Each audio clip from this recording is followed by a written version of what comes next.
76. Ms. Adams made a deposit on the purchase of a property.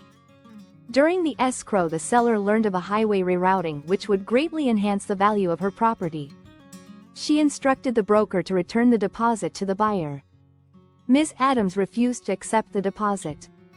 Her most unlikely course of action would now be A. To pursue a lawsuit for specific performance from the seller, B.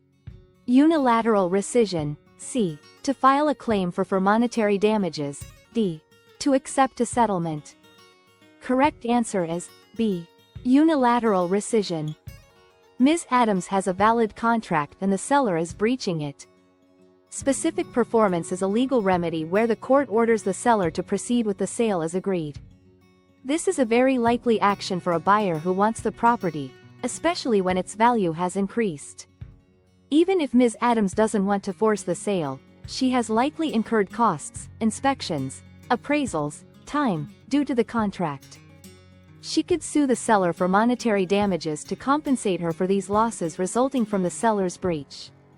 Litigation can be costly and time-consuming.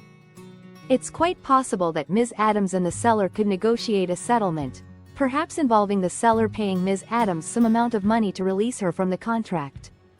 The most unlikely course of action for Ms. Adams would be unilateral rescission.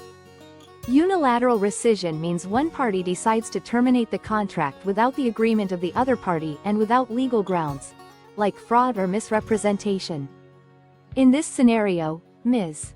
Adams has a valid purchase agreement and the seller is attempting to back out due to a change in circumstances that benefits the seller. Ms. Adams has no legal basis to unilaterally rescind the contract. In fact, she wants to proceed with it.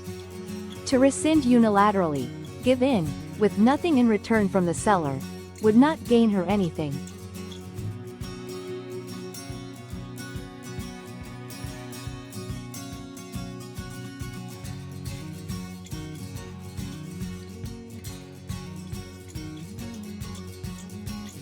Question